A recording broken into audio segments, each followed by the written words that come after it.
Chers amis, nous sommes arrivés à l'aboutissement de ce rassemblement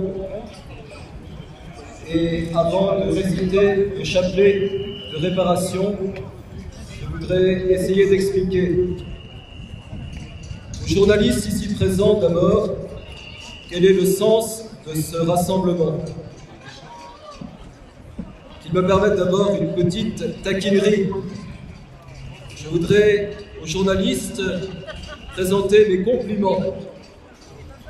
Voilà des semaines que les mêmes spectacles se déroulent dans les rues. D'un côté, les catholiques, les chrétiens et les hommes de bonne volonté qui prient sur les trottoirs pacifiquement, qui chantent leurs cantiques avec simplicité, avec candeur et avec ferveur. Ils se trouvent depuis des semaines dans la rue et sur les trottoirs, insultés, sifflés, conspués, et ils ne répondent rien, ils se contentent de prier, de chanter leurs cantiques et de faire leurs actes de réparation. À Paris, les policiers, les CRS, avouent ne jamais avoir vu de rassemblement où tout était aussi bien tenu, calme, comme il est agréable d'avoir des rassemblements comme ceux qui sont organisés par les catholiques, si pacifiques. Et cependant, chers journalistes ici présents, bravo pour votre imagination remarquable, car vous savez faire de ces catholiques de sorte de monstres dangereux.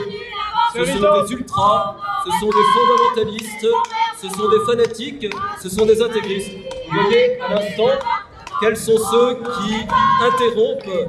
Ce ne sont pas les catholiques, et ce sont ceux, les pauvres, qui se trouvent en face.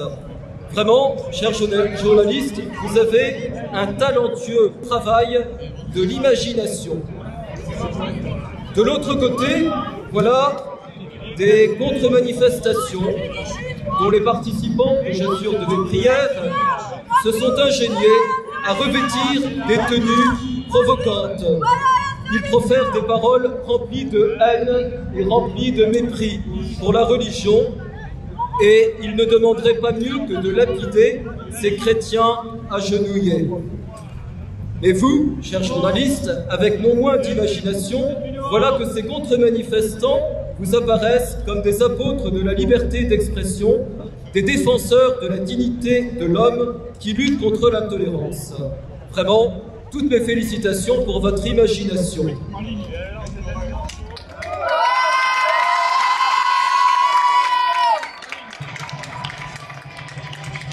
Si nous tenons à reconnaître, mesdames et messieurs les journalistes, vos talents en désinformation, permettez-moi maintenant de vous faire quelques suggestions, quelques observations pour vous aider à remplir vos colonnes.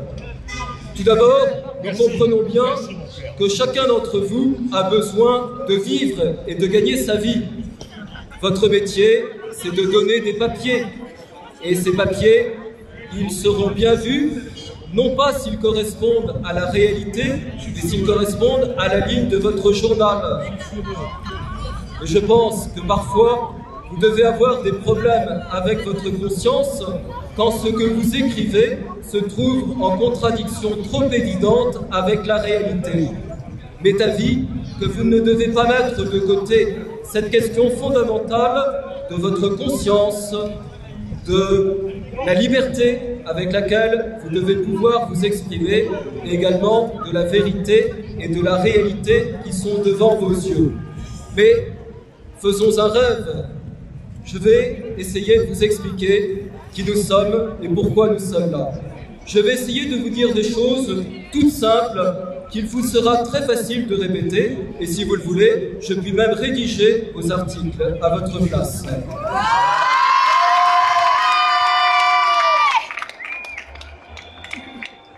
Qui sommes-nous? Qui sommes-nous? Nous ne sommes ni des fanatiques, ni des intégristes, ni des lefévristes, ni des fondamentalistes, ni des ultras. Vous avez compris? Nous sommes simplement des catholiques. Nous sommes des personnes qui croyons encore à des choses que toutes les générations des Français ont tenues pendant des siècles jusqu'à aujourd'hui. Nous croyons, c'est extraordinaire, que Dieu existe. Nous croyons que Dieu est l'amour infini. Nous croyons qu'il est descendu sur la terre pour nous sauver. Nous croyons que la mère de Dieu est la Vierge Marie, qui est bénie entre toutes les femmes. Nous cherchons à imiter la vie de Jésus-Christ, qui est une vie toute belle, de pauvreté, d'obéissance, de pureté et de charité. Lorsque nos enfants ou nous-mêmes nous sommes frappés sur une joue, vous pouvez essayer, nous nous efforçons de tendre l'autre joue. Croyez-vous vraiment que nous sommes des ennemis de l'homme et de la nature humaine? Et pourquoi sommes-nous dans la rue? Parce que celui que nous croyons être vraiment le Fils de Dieu se trouve moqué, insulté et vilipendé, si bien que pour nous-mêmes, nous sommes prêts à tendre l'autre joue. Mais lorsqu'il s'agit de Jésus-Christ, que nous aimons plus que notre Père, plus que notre Mère, plus que nos frères, plus que les enfants, eh bien, nous n'acceptons pas qu'il soit traîné dans la boue. Et c'est ce que nous sommes venus dire ce soir.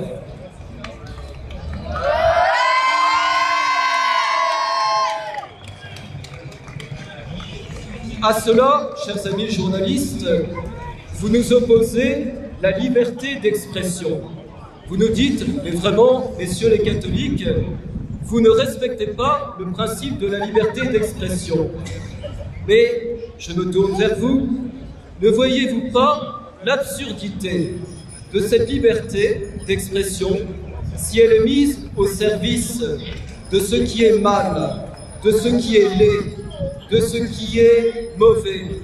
Est-ce que, messieurs les journalistes, si c'était votre maman, ou si c'était votre papa, ou si c'était vos enfants qui étaient plongés dans l'urine, ou sur lesquels on déféquait, est-ce que vous laisseriez faire au nom de l'art et de la liberté d'expression? Je ne crois pas.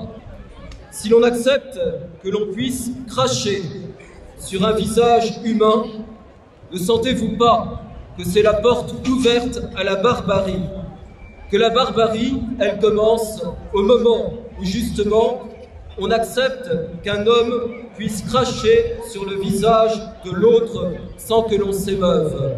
Or aujourd'hui, on crache sur le visage de Jésus-Christ, on urine sur lui, on défèque sur lui, et l'on croit qu'avec cela, c'est encore la dignité de la personne humaine qui est maintenue. Eh bien non, je dirais qu'il n'est même pas besoin d'être croyant pour voir combien c'est intolérable que l'on puisse accepter ça sur le théâtre et au nom de la liberté d'expression. Voilà ce que je voulais vous dire ce soir. Je me tiens à votre disposition pour pouvoir vous expliquer encore plus les choses, mais finalement je pense que c'est simple, n'est-ce pas ?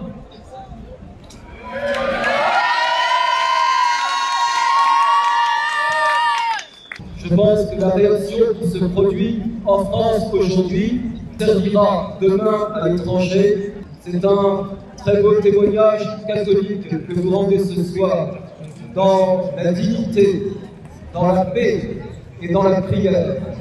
Quels rassemblements peuvent manifester autant de paix que celui de ce soir?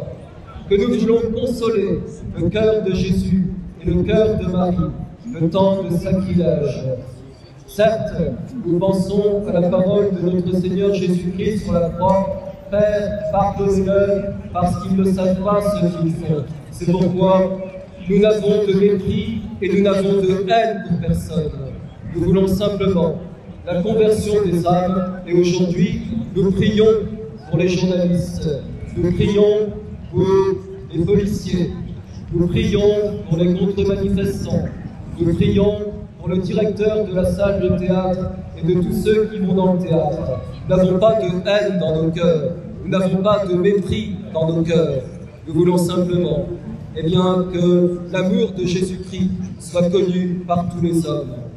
Nous sommes heureux de compter aujourd'hui parmi nous des gens, ils nous l'ont dit, qui ne sont pas forcément des catholiques qui vont dans nos chapelles, des catholiques qui viennent d'ailleurs, des chrétiens qui ne sont peut-être pas catholiques, et simplement des hommes et des femmes qui sont là, qui ne sont pas croyants, et qui voient bien qu'il y a un problème lorsque un visage humain est traîné dans la boue. Vous avez demandé qu'est-ce que ça voulait dire « La France est à nous ». Eh bien simplement, vous voyez partout dans notre pays les églises et les clochers qui sont présents. La France a toujours été un pays catholique. Nous voulons qu'elle le demeure. Il y a des lois humaines qui ne sont pas justes lorsqu'elles s'opposent aux lois divines. Et aujourd'hui, eh bien, nous croyons qu'il y a des lois divines, qu'il y a des lois tout simplement naturelles aussi, qui font qu'on doit respecter un visage humain et que ces lois ne peuvent pas être bafouées. Et si elles sont bafouées, il ne faut pas s'étonner qu'il y ait des réactions comme aujourd'hui. Ce ne sont pas ces pauvres slogans et ce ne sont pas les colonnes des journaux qui font la vérité. La vérité, elle est faite d'autre chose. Elle est faite, eh bien, de ces lois qui ne dépendent de personne ici. Ce sont les lois de Dieu et ce sont les lois de la nature. Je dirais donc ce soir, vive Jeanne, vive Toulouse, vive la France, vive l'Église catholique.